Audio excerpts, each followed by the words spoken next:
کیا آپ جانتے ہیں عورت کا مطلب کیا ہے؟ عورت کا لفظی مطلب کیا ہے؟ کیا آپ جانتے ہیں؟ جیسے پرندہ کا مطلب ہے اڑنے والے جانور، جیسے کہ دم کے معنی ہے سانس، جیسے کہ حرارت کے معنی ہے گرمی۔ ایسے عورت کا مطلب کیا ہے؟ عورت کا مطلب ہے چھپانا۔ اگر عورت پردے میں ہے تو باعزت ہے، اسے دنیا والے اس کی قدر کریں گے، اس کی عزت اور اس کا احترام کریں گے۔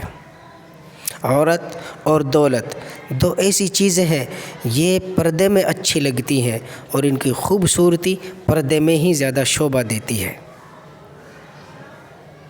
عورت، کیونکہ اللہ نے عورت کا جو مقام رکھا ہے، اسلام نے عورت کو جو عزت بخشی ہے، دنیا میں کسی نے نہ بخشی۔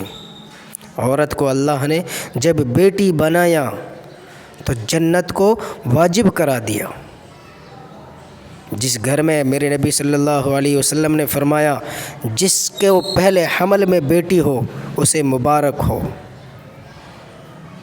جو جس کی دو بیٹی ہوں، ایک بیٹی ہو اور ان کی پرورش کرے، اچھی تربیت کرے، اس کے لیے اللہ جنت واجب کر دیتے ہیں۔ یہی جب بیوی بنتی ہے تو جنت کا ساتھی اللہ تعالیٰ نے اس کو بنا دیا، اور جب یہ ماں بنی تو اللہ نے اس جنت کو اس کے قدموں کے نیچے رکھ دیا۔ اسلام نے، اللہ نے ان کو بڑی عزت دی ہے۔ اپنے مقام کو عورتیں سمجھے، بے پردگی، بے حیائی، آوارگی کے راستے پر نہ چلیں۔ اللہ کی قسم دنیا تمہیں ذلیل کر دے گی اگر تم اس راستے پر گئی۔ ہاں، عورت کی مثال میں اس طرح سمجھتا ہوں جیسے کہ ایک کوئی چراغ ہے، کوئی دیوا ہے، کوئی لیمپ وغیرہ ہے۔ اگر اس کو محفوظ نہ کیا گیا، اس کے اوپر کسی گلاس کا کھول نہ چڑھایا گیا تو پروانے آئیں گے، وہ چراغ بھی ختم کر دیں گے، جلا دیں گے، اور چراغ بھی بجھ جائے گا اور وہ پروانے بھی اپنی جان اس میں ڈال دیں گے۔ اگر اس کو محفوظ کر دیا گیا تو وہ چراغ بھی باقی رہے گا، وہ پروانوں کی بھی جان بچ جائے گی اور لوگ اس کی روشنی سے فائدہ بھی اٹھائیں گے۔ اگر عورت ہے تو یہ بیٹی کے روپ میں جنت کو دلا رہی ہے، بیوی کے روپ میں جنت کا ساتھی بن رہی ہے، ماں کے روپ میں یہ جنت اپنے قدموں کے نیچے رکھ رہی ہے۔ اگر یہ عورت اپنے اس مقام سے ہٹ جاتی ہے تو پھر اسے کچھ بھی کہا جا سکتا ہے۔ یہ ایک بچے کو بھی بد نظری کا شکار کر رہی ہے، جوان کو بھی کر رہی ہے، ایک بوڑھے آدمی کو جس کی خواہشات مر چکی ہیں اس کو بھی بد نظری کا شکار کر رہی ہیں۔ بد نظری شیطان کے تیروں میں سے ایک بہت بڑا تیر ہے، اس لیے اپنے مقام کو سمجھیں۔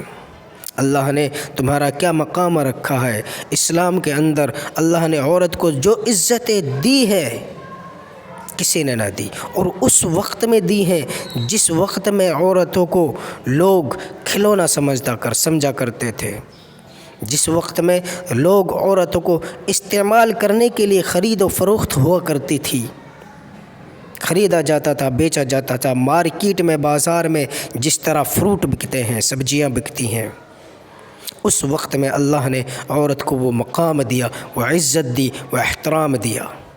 اپنے مقام کو نہ بھولو، اپنے احترام کو سمجھو۔ اگر خود اپنی نظروں میں تم نے خود کو گرا دیا تو لوگ کیا خاک تمہاری عزت کریں گے۔ لوگوں سے بھی گزارش ہے کہ اپنی ماں ہو، بہن ہو، بیٹی ہو، ان کی قدر کرو۔ اگر آپ ان کی قدر کریں گے، ان کی ضرورتوں کا خیال رکھیں گے تو وہ آپ کے ساتھ شینہ بدوش کھڑی رہیں گی اور ساتھ چلیں گی، آپ کے بھی احترام کریں گے۔ اگر آپ نے ان کو جھڑکا، ڈانٹا، ان کی ضرورتوں کو پورا نہیں کیا، عورت کے اندر چونکہ ایک حیا ہوتی ہے، وہ ہر ضرورت کو نہیں کہتی، آپ کو ان کی ضرورتوں کو محسوس کرنا ہوگا، اور ان ضرورتوں کو محسوس کرنے کے بعد میں آپ ان کی ضرورتوں کو پورا کریں تاکہ وہ کوئی دوسرا راستہ اختیار نہ کریں۔